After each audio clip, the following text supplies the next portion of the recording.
Call to prayer.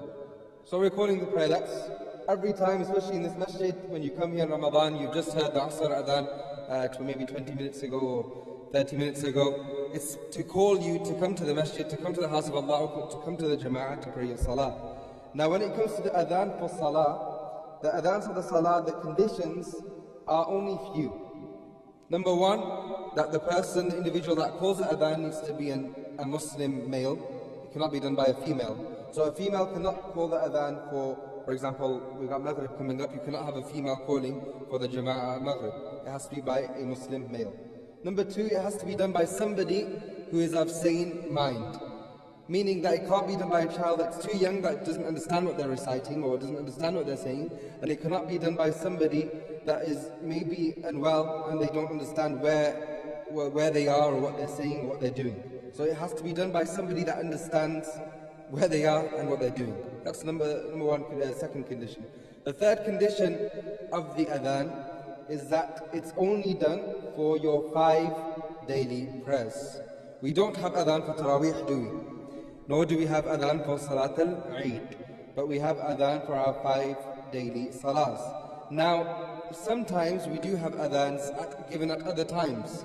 For example, at Fajr time in Saudi Arabia or in the Arab world, especially in the month of Ramadan, you will hear 2 Adhans. That Adhan is just used to let people know that it's the last part of the night and it's time to pray your Qiyam al-Layl, or to pray your Tahajjud. It's not a call to Jama'ah. It's not a call to the mosque to pray as a Jama'ah. And also, sometimes in the lifetime of the Prophet ﷺ, the Adhan was used to gather the Muslims together. For example, when the Prophet ﷺ wanted to go and call the Muslims to go on jihad, or for something important, or to alert them of something important or necessary, he would get one of his mu'adhins to call the Adhan, to call people to the mosque and gather in the mosque. So they are the conditions of the Adhan. Now there are many Sunnahs of the Adhan as well. For example, I mentioned the basic conditions of the Adhan. One of the conditions as well, I forgot to mention, is that the mu'adhin should not fix a salary. The mu'adhin specifically, this is mentioned by all the fuqaha, all the scholars, from across the madhahib, that the mu'adhin should not fix a salary for calling the Adhan. If the mosque or the imam or somebody wants to give him something, that's fine, but the mu'adhin should not say, this is my salary or else I'm not going to be calling the Adhan. That's also one of the conditions for calling the Adhan as well. Now, the Sunnahs of the Adhan. Number one, to have wudu, to be in a state of wudu when you're calling Adhan. It's a Sunnah to be in a state of wudu. If you do not have wudu, and if somebody calls the Adhan is still valid. Meaning that the Adhan doesn't need to be repeated again. However, it's emphasized, highly emphasized, to be in a state of wudu when you call the Adhan. It's an important Sunnah. Another Sunnah that I'm just rushing through it, normally I'd have a longer time to expand on certain things. It's, for example, putting the hands on the ears. Is it a condition of the Adhan to put your fingers in your ears or your hands on your ears with the Adhan? No, it's not a condition of the Adhan. Meaning if now at Maghrib time the mu'adhin has his hands on the side, it doesn't mean that somebody should come from behind and grab his hand and put it on his ear, because it doesn't make a difference to the validity of the Adhan, to the Adhan being accepted. The only difference is that it was a sunnah of the Sahaba to do that. Sayyidina Bilal radiallahu anh used to insert his fingers in his ears to make him louder, so he could hear, so his voice is quiet, so he recites even louder, because he had to alert the Muslims. Remember, back in the days of the Prophet ﷺ, there's no microphone. I can call the Adhan very quietly. I can talk, and right now I'm talking very quietly, but it's very loud because we have a microphone. However, as Muslims, our examples are the Sahaba, who are the best of creation after the Prophet ﷺ. After all the Prophets and the Prophet ﷺ, the best of all creation, the best people to walk the face of this earth were his companions. Now, why do we still do this till this day? To try and imitate and emulate the companions of the Prophet ﷺ. And perhaps Allah subhanahu wa ta'ala will reward us for following this sunnah as well. Even though the reasoning for it, now we have a microphone, but it's always good to copy what the companions did and always follow the sunnah. Likewise, moving right and moving left. The Sayyidina Bilal and the mu'adhins of the lifetime of the Prophet ﷺ, they used to turn right and used to turn left in order to call the Muslims of that side and that side. They were calling the Muslims from around the city, there was no microphone. So they had to do that. Now, we don't need to do that because it's just a microphone and the people that hear the adhan, especially in the UK, are only in the mosque. You're not going to hear it outside. But we still do that, again, to imitate the companions. So do not forget that. If you forget it, there's no problem with the adhan, but do try to do it, because as our religion is a religion of a chain, and we copy what our teachers did all the way back to the companions and all the way back to the Prophet ﷺ. And inshallah, Allah will reward you for your intention for copying and imitating the Sahaba radiallahu ta'ala anhum. That's the legality. Again, of course, the adhan needs to be done by somebody. This is another condition. Somebody that's in a state of ghusl, somebody that's in a state of major purity. So if somebody, for example, is in a state of minor impurity, which means they need to do wudu, they can still call the adhan. If somebody is in a state of major impurity, that person cannot call the adhan as well. Now, these are some of the sunnahs, and things will come to my head as I'm going along with you, inshallah, and I will narrate them to you now, inshallah. So now when it comes to the history of the adhan, as mentioned, it's to call the Muslims to the masjid. Now, during the lifetime of the Prophet ﷺ, the Muslims gathered and they were trying to decide and they were discussing how should we call people to the 5 salat. The 5 salawat are extremely important. They are the pinnacle and the pillars of our life, of our day. And if we cannot alert people, whether how far or how near they may be, people may miss the jama'ah, people may miss the salah in the mosque.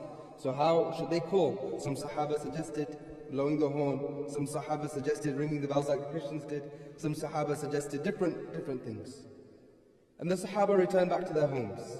One night, one companion had a dream where he saw the adhan and he heard the adhan, and he saw this word and he heard this wording of the adhan which we have today in his dream.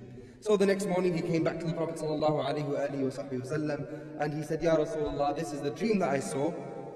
What does this mean? The Prophet said, this is what we shall establish. We shall use the voice as our call to prayer. And what you saw was a true dream. Then Sayyidina Umar radiallahu anh also said that he also had the same dream and heard the same wording in his dream as well of the adhan.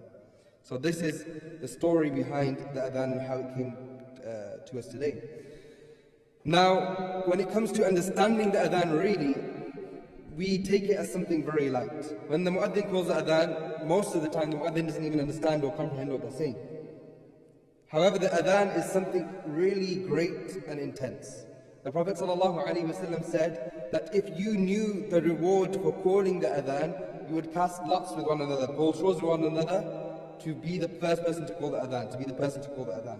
The Prophet ﷺ said that the person that calls the adhan for 7 years straight in a row, continuously in a place, for every salah, Allah will guarantee that person a place in paradise. So there are many ahadith, that these are just two, but there are so many fada'il, so many virtues for the person that calls the adhan, but we take it as something very lightly.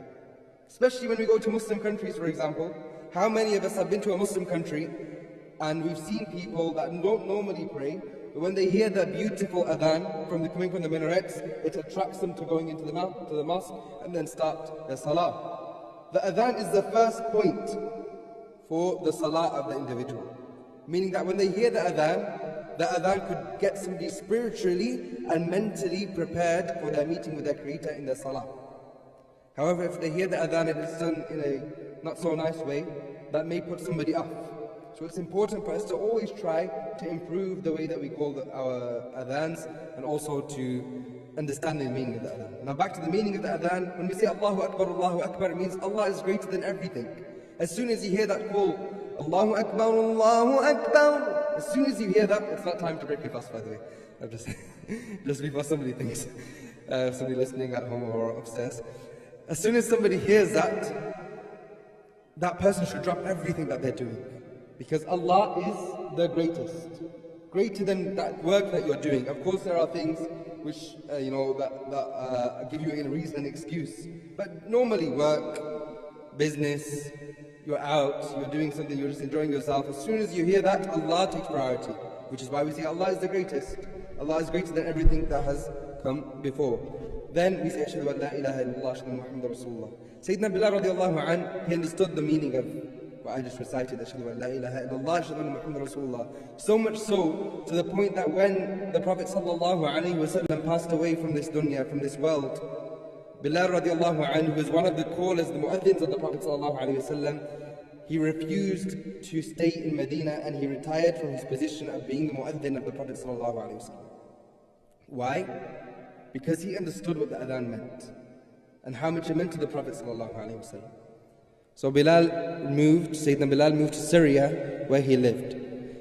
So during the Khilafah of Sayyidina Abu Bakr, he requested Sayyidina Bilal, Ya Bilal, please come back and grant us ease to our ears so that we may hear the call and hear that voice that reminds us of the life of the Prophet ﷺ. Bilal radiallahu anhu politely refused. During the Khilafah of Sayyidina Umar, the same thing happened. Sayyidina Umar radiallahu anhu asked Sayyidina Bilal, come back to Medina and call the adhan, remind us of our days with the Prophet ﷺ. Sayyidina Bilal again refused until he saw a dream of the Prophet ﷺ, where the Prophet ﷺ told him, Ya Bilal, are you not coming to visit us? So the Prophet ﷺ then went to Medina, to the masjid of the Prophet ﷺ, and his intention still was not to call the adhan, but it was just to visit Medina. But when he arrived in Medina, he saw two teenagers come to him that reminded him of the Prophet ﷺ, and those individuals were Sayyidina al-Hasan and Sayyidina al-Husayn radiyallahu ta'ala anhuma, the grandchildren of the Prophet ﷺ. And they said, Oh Bilal, can you remind us of the days of our grandfather radiyallahu ta'ala sallallahu alayhi wasallam. So then when this happened, Sayyidina Bilal radiyallahu anhu couldn't refuse, and then he called the call to prayer. He said, Allahu Akbar, Allahu Akbar. The whole of Medina stood still. The whole of Medina became quiet. He thought, this voice we heard during the life of the Prophet ﷺ, what's happening? Ashhadu an la ilaha illallah. People gathered and they flocked, they ran to the mosque of the Prophet ﷺ. Sayyidina Bilal radiallahu anhu then said, Ashhadu anna Muhammadan Rasulullah. As soon as he said that, he couldn't continue. He began to cry and weep and weep and weep, and then he couldn't continue the adhan no more. Because of that, the whole of Medina wept. That was the narration. So he understood what the adhan meant. So now inshallah, let's practice the adhan. I'm going to recite one line and I want you to repeat after me inshallah. And try and copy this melody. This melody is called the melody of Hijaz. It's the melody that you hear most of the time in Mecca and Medina. It's a melody that you hear in different places throughout the Muslim world, inshallah. Yeah. Allahu Akbar, Allahu Akbar. I only heard one person. I want the whole masjid, inshallah. Very loud, inshallah. Allahu Akbar, Allahu Akbar. Now that with this part of the adhan, Allahu Akbar, Allahu Akbar, and Allahu Akbar, Allahu Akbar, what's correct? The more grammatically correct way is Allahu Akbaru, with a dhamma on the ra. However, if somebody says Allahu Akbar, it's not too much of a major error, and it's still valid to some grammarians, but the majority of the grammarians of Arabic language, they prefer Allahu Akbar, Allahu Akbar. So again, the first one's always very quick, very powerful, very short. And again with the adhan, you're going to take a deep breath in. So I want you to all sit up straight. I know you've had a long day of fasting, but I want you to all sit up straight. Take a deep breath in through your nose. Get your lungs expanded. When you call the adhan and you lift your hands to your ears, I'm not on my phone by the way. When you lift your hands to your ears, what does this do? It creates space for your lung. Your lung capacity increases. If I'm going to be like this when I'm calling the adhan and looking down, I'm surely going to run out of breath. Because that lung is like a balloon. Imagine a balloon. I blow into that balloon. If it's in a container, it will only grow as long as that container is. But if you leave it in space, it will grow to the maximum amount that it can take. The same with your lungs as well, inshallah. Allahu Akbar, Allahu Akbar.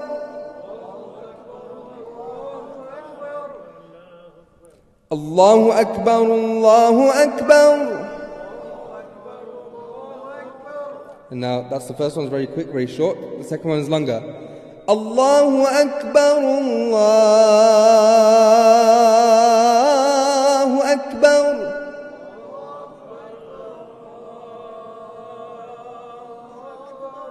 So there's three. You don't have to copy me, but I'm just giving you this as a very basic template, and then you can add your own masala as you wish to your own adhan, inshallah.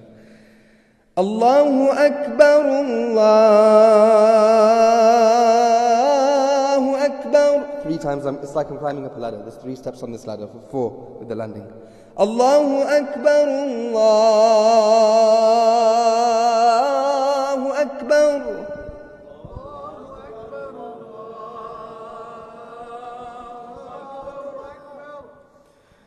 أشهد أن لا إله إلا الله.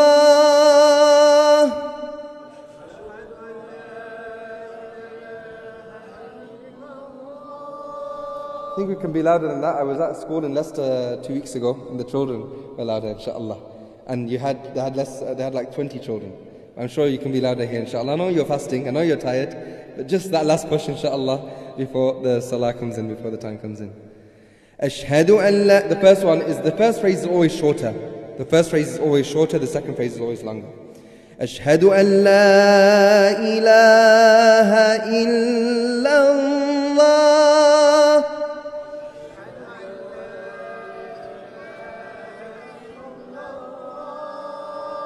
Again. Ashhadu an la ilaha illallah.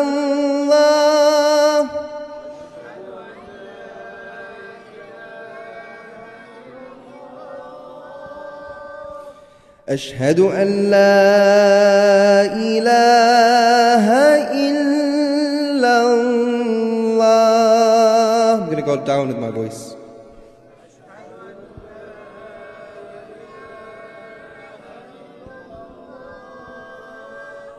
إلا الله. So the first one we'll try again. أشهد أن لا إله إلا الله.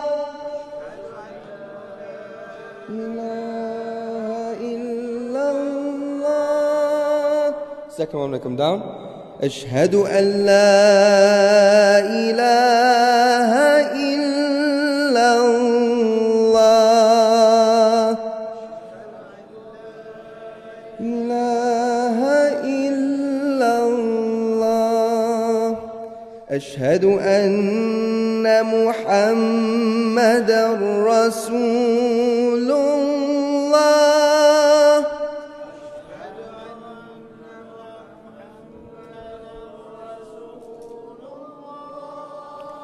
Now, the word ashhadu, make sure you pronounce everything correctly. So some people, they say ashhadu, ashhadu an la, wa ashhadu anna Muhammadan Rasulullah. So they're not saying ashhadu, which means I bear witness. If you say ashhadu, you've made a different word altogether.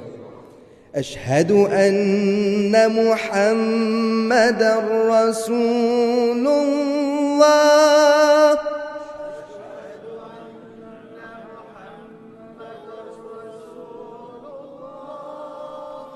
أشهد أن محمدا رسول الله. أن محمدا رسول الله. حي على الصلاة.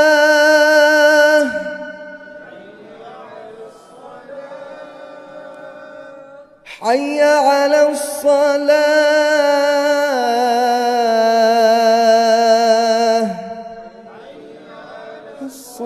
الصلاة. We'll try again. حي على الصلاة. حي على الصلاة.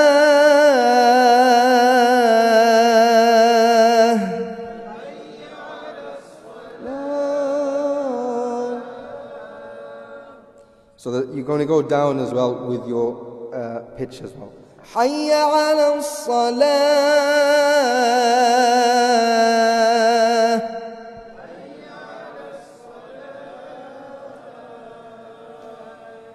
حي على الفلاح.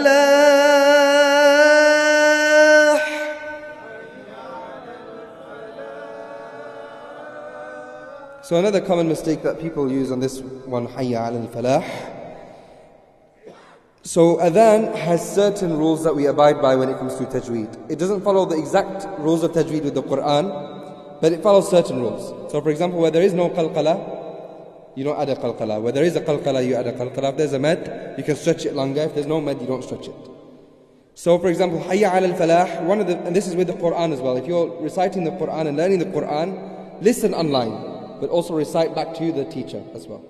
So when people listen to adhans, and I've counted this many times, Hayya Al Falaah, people add a qalqala to the letter ha, which is incorrect. There's no qalqala on this letter at all.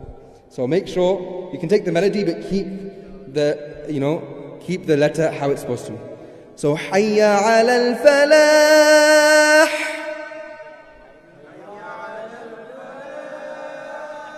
Hayya Al Falaah,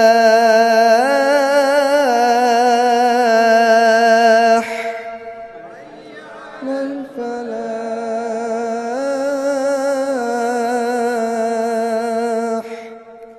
Allahu Akbar, Allahu Akbar.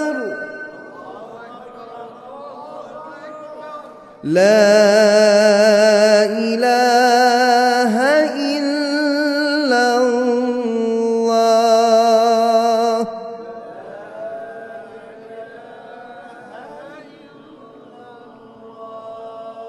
Now with your voice and your vocal control, I've told you how to breathe. Another thing as well is that make sure you take your deep breath in from your nose, even when reciting the Quran. So if I recite the Quran now for you, if I don't take a proper breath, breathing is the most important thing. If I don't take a proper breath, this is what will happen. ألم نشرح لك صدرك ووضعنا عنك وزرك الذي أنقض ظهرك ورفعنا لك ذكرك. My breath's going. I could make it, but my breath's going. But if I take a nice breath, ألم نشرح لك صدرك ووضعنا عنك وزرك الذي أنقض ظهرك ورفعنا لك ذكرك. See, so it's easier for me. Same thing with adhan. If you take deep breath, the adhan will become easy for you. If you don't take that deep breath, you're going to be struggling and your voice is going to go tired as well. Now the other thing is as well for the mu'adhins, especially the mu'adhins of this mosque and at the masajid, make sure before the adhan you're not on a full belly. The same thing as the imam. The mu'adhin shouldn't be on a very full belly. Why? To give that space as well for him to breathe. So again, with the adhan, you all need to make sure you're creating space for your lungs and have enough space that when you take that deep breath in, there's enough space and you'll have a long breath. Again, don't try too much. Some people do it too high pitch. For example, Allahu Akbar, Allahu Akbar. If I start like that, by the end of it, I think my throat's gone and I'm going to have to go to the hospital. I'm going to have to take some painkillers or something like that. Make it easy with your voice as well. Whatever you hear, you can imitate the melody, but just, everybody's got their own unique voices. Somebody has a deep voice, let them have a deep, soothing adhan as well. Again, don't be too loud. You've got a beautiful microphone system here in the mosque.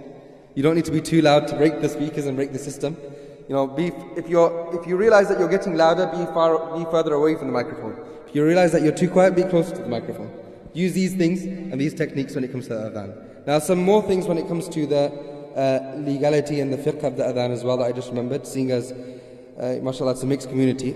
In the Shafi'i madhab, when it comes to the adhan, there is something else that's there that maybe you don't hear or know of normally, and this is something called tarjih. So this, what happens, as we know the hadith of the Prophet ﷺ, where the Prophet ﷺ says, when you hear the mu'adhin, hear the adhan, repeat after the mu'adhin. So when the mu'adhin goes, Allahu Akbar, Allahu Akbar, all of you quietly to yourselves, the listeners should say, Allahu Akbar, Allahu Akbar. Except for Hayya Ala Salah, Hayya Ala Falaah, you're going to go La hawla wa la quwwata illa billah. Hayya Ala Falaah, you're going to go La hawla wa la quwwata illa billah. Now in the Shafi'i school of thought, this is not for the Hanafi school of thought, but the Shafi'i school of thought, they also take this for the mu'adhin as well. So when the mu'adhin says Allahu Akbar, Allahu Akbar, Allahu Akbar, Allahu Akbar. Now before Ashhadu an la ilaha illallah, Ashhadu anna Muhammadan Rasulullah, he will quietly say to himself, أشهد أن لا إله إلا الله أشهد أن لا إله إلا الله أشهد أن محمد رسول الله أشهد أن محمد رسول الله أشهد أن لا إله إلا الله. And then continue. The same thing with the Hayya ala Salah and Hayya ala Falah as well. So that's just that one little difference as well. So now let's have another practice with the Adhan. And then if you'll have time, we'll have one person, we'll practice with one person. Maybe, hopefully the mu'adhin of the mosque, inshallah. And then you can have your iftar.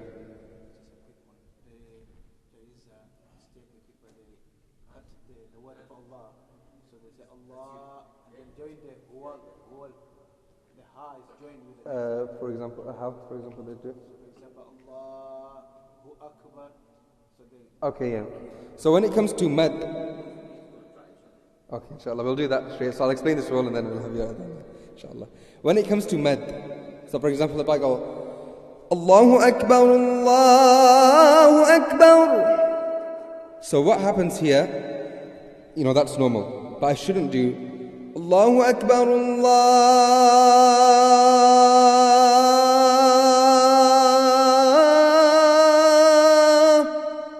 Akbar. I shouldn't take a breath, because it's become making two separate words there.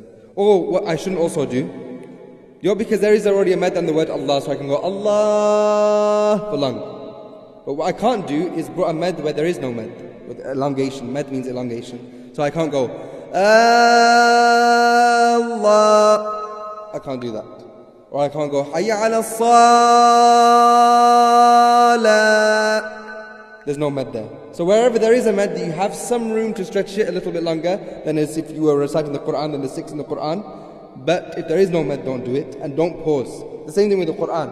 I can't go Alam nashrah laka, because I've cut a word and I'm just reciting words. And same thing with the Adhan as well. Don't cut the words. So let's inshallah listen to your Adhan and we'll have fly feedback. Yep. Fajr Adhan, yeah, that's very good. So Fajr Adhan, there's another two phrases. As-salatu khayrun minan nawm. After Hayya ala al-Falah. As-salatu khayrun minan nawm. Twice after Hayya ala al-Falah. Bismillah.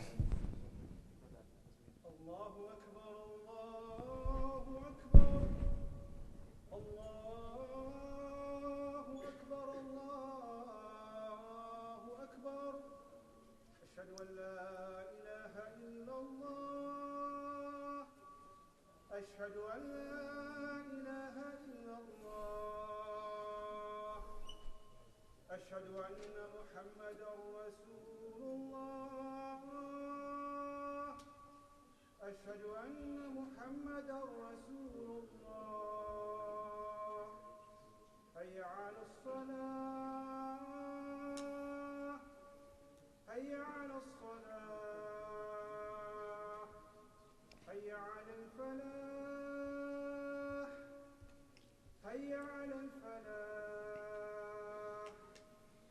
الله أكبر الله أكبر لا إله إلا الله. MashaAllah, MashaAllah. Very nice Adhan. Just spend more time with it. So it was beautiful voice, beautiful Adhan. Just spend time. So when you go Ashhadu an la ilaha illallah, I'm sure you'll take longer anyway when you're doing that Adhan normally. But just give enough time for people to say Ashhadu an la ilaha illallah to themselves. And that's for all of us. When we call the Adhan, give enough time, take into consideration the people to repeat after you as well, inshallah. And again, Allahu Akbaru, if you can do that. Allahu Akbaru, Allahu Akbar. If you can, that would be better. But the Adhan, mashallah, very nice, alhamdulillah. We'll do one more practice together. And then, inshallah, I think you'll have your dua and then iftar. Inshallah. But you can do that now then, inshallah.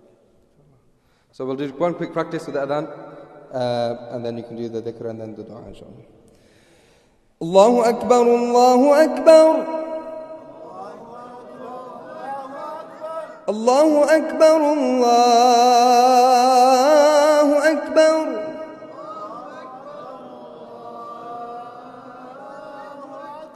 أشهد أن لا إله إلا الله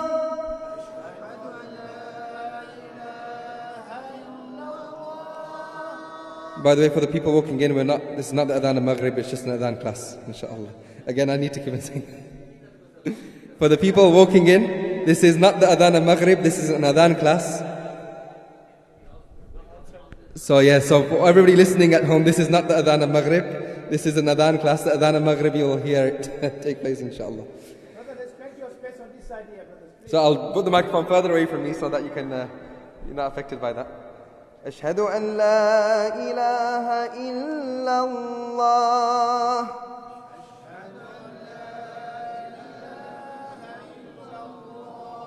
Then أشهد أن محمد رسول الله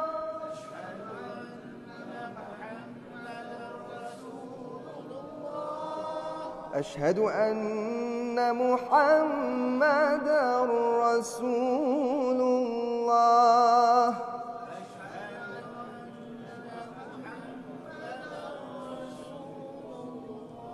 And then حي على الصلاة first is short حي على الصلاة حي على الصلاة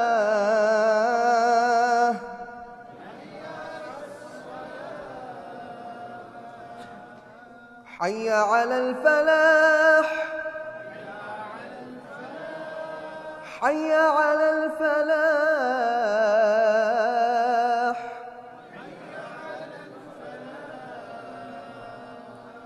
الله أكبر الله أكبر لا إله إلا الله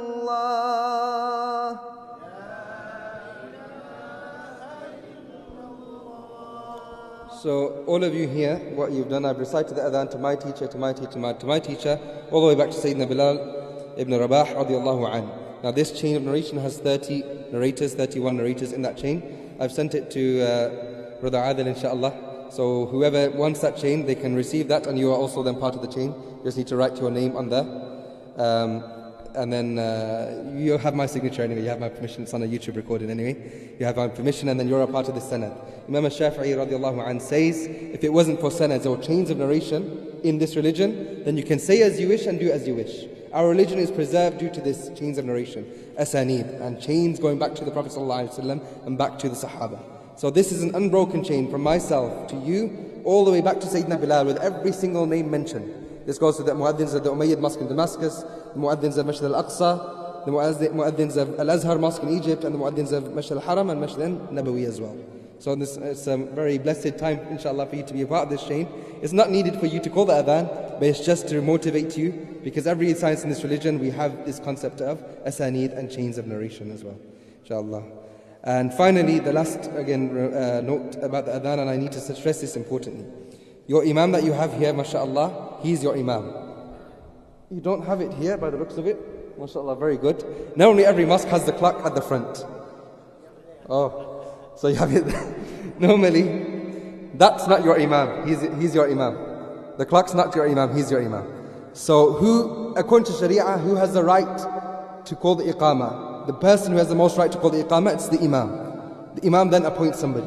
So whenever the imam enters the masjid or enters the Jamaat Khana, that's when permission for the iqamah to go. The imam's not here, and the time hits 49 past exactly, somebody doesn't just start standing up and start doing the iqamah. Give 5 minutes, 6 minutes, 5 minutes maximum, okay, here, because people are busy, for the imam to come and let him, he's your imam.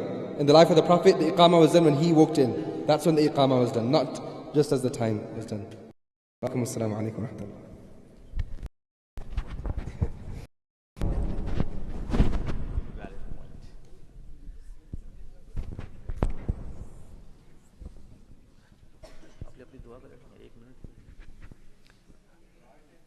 Jazakallah khair, inshallah. Brothers, please, as we mentioned many times, please, can you just stand up and just move forward, please? Just fill the gap in front of you. There is about 10-15 brothers waiting at the door, and I can see about maybe 50 more spaces in here. Please, just keep moving forward, brothers.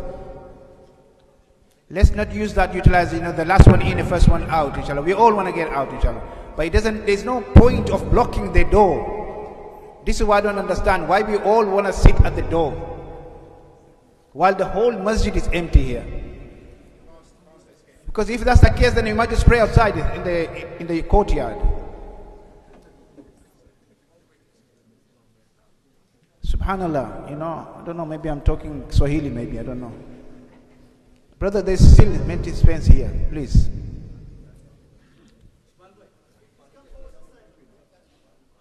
Inshallah, we are blessed today. We have our Sheikh Mala here, Mikhail Mala, inshallah, who will be started with, inshallah, with his beautiful voice in Adhan and Salat, inshallah. Jazakallah khair.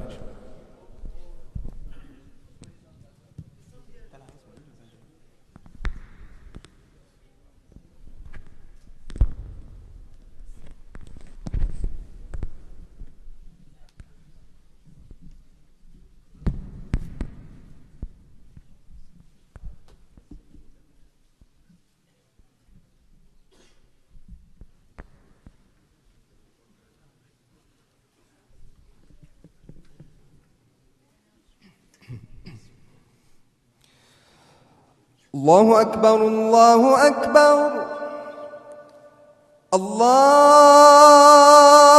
أكبر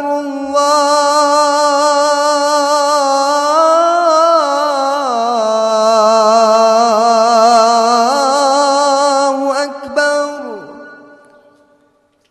أشهد أن لا إله إلا الله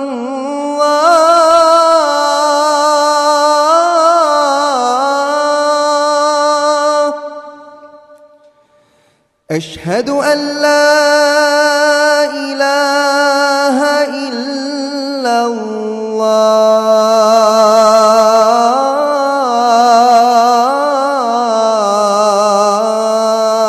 الله أشهد أن محمدًا رسول الله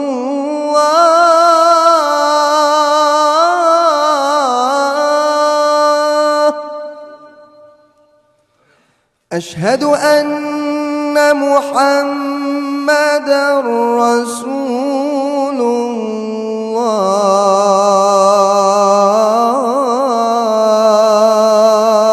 الله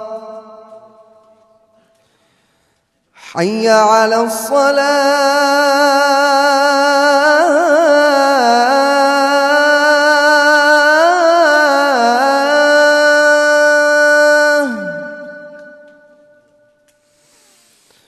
حي على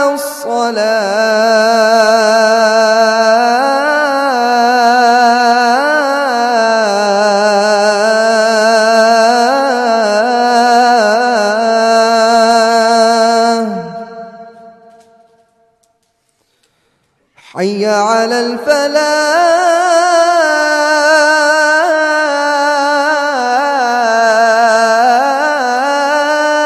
الفلاح حي على الفلاح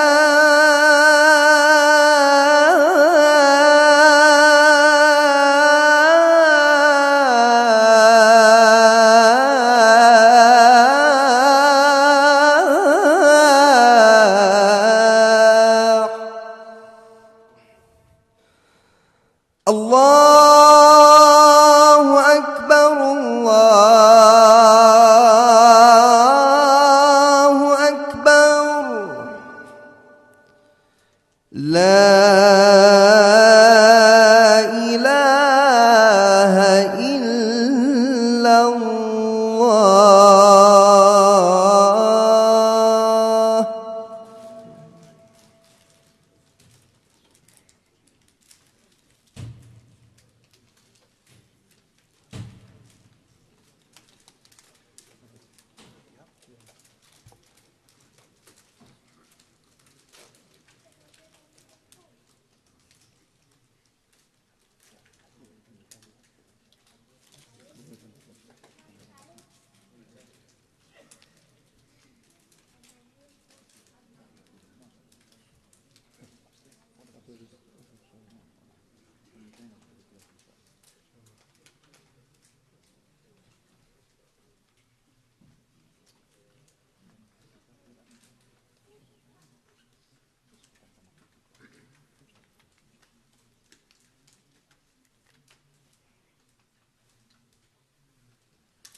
Assalamu alaikum, brothers. Inshallah, reminder again, Jazakallah khair for the brothers who donated the water for us to be able to enjoy our opening of fasting. Please do take your bottle with you, whether it's empty or half full. And there is beans outside provided by the masjid, rather than leaving it in the house of Allah as a mess place, inshallah. Jazakallah khair.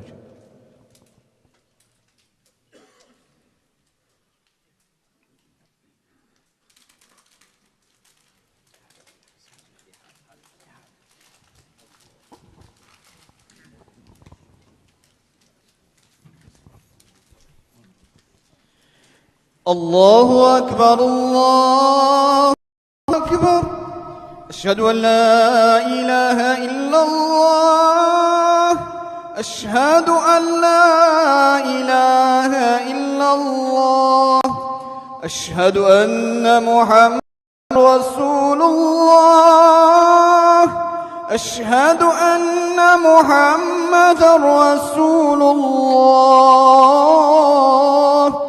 حي على الصلاة حي على الفلاح قد قامت الصلاة قد قامت الصلاة الله أكبر الله أكبر لا إله إلا الله. Please ensure you're standing shoulder to shoulder. Mobile phones are switched off. We're on silent, inshallah.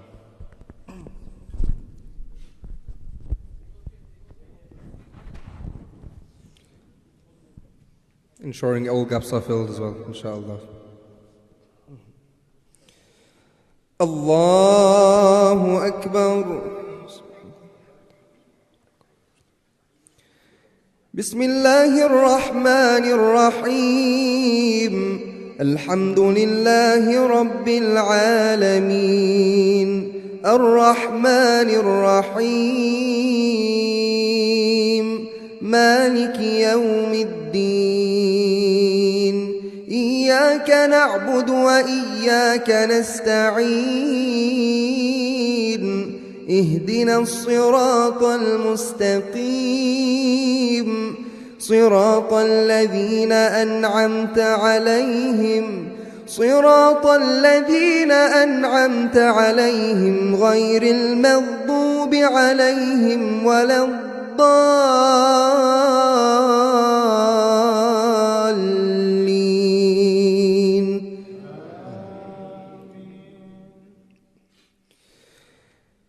إن للمتقين مفازا حدائق وأعنابا وكواعب أترابا وكأسا دهاقا لا يسمعون فيها لغوا ولا كذابا جزاء من ربك عطاء حسابا. رب السماوات والأرض وما بينهما الرحمن لا يملكون منه خطابا. يوم يقوم الروح والملائكة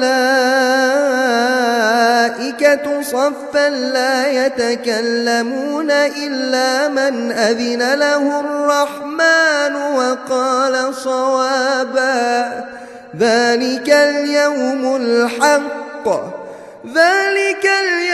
الحق فمن شاء اتخذ إلى ربه مآبا.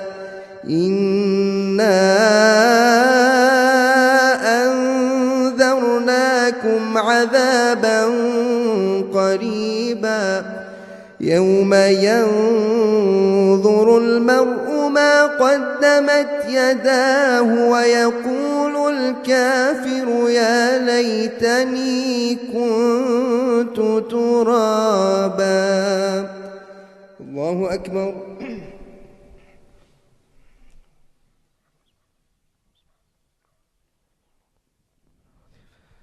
سمع الله لمن حمده. الله أكبر.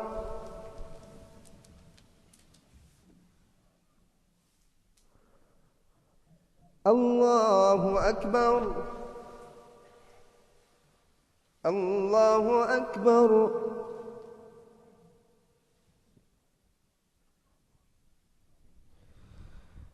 الله أكبر. بسم الله الرحمن الرحيم. الحمد لله رب العالمين الرحمن الرحيم مالك يوم الدين إياك نعبد وإياك نستعين اهدنا الصراط المستقيم صراط الذين أنعمت عليهم غير المغضوب عليهم ولا الضالين.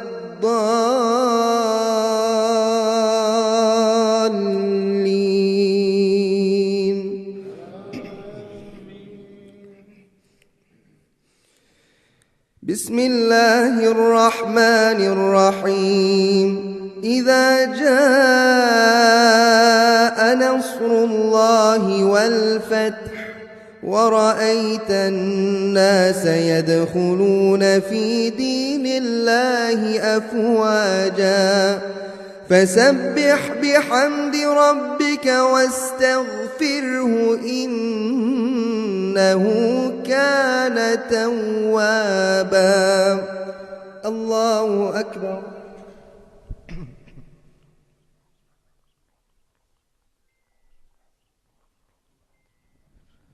سمع الله لمن حمده. الله أكبر.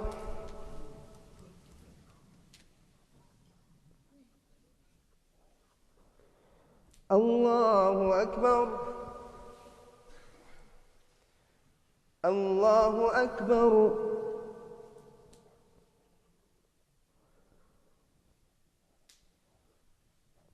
الله أكبر.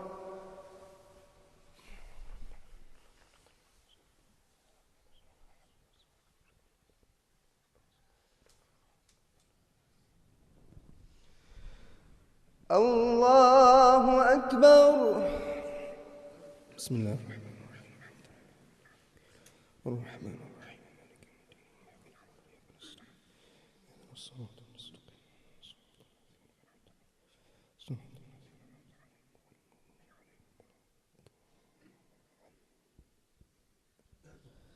الله أكبر.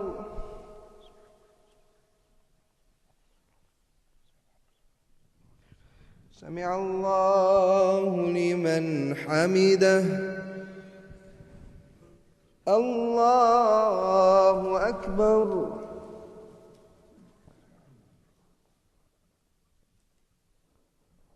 الله أكبر. الله أكبر.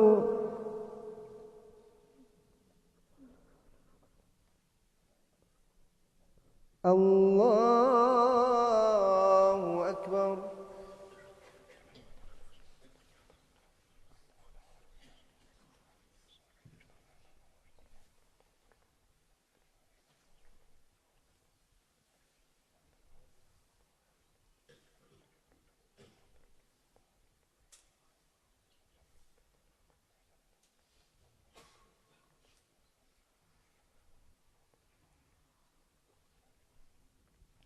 السلام عليكم ورحمة الله.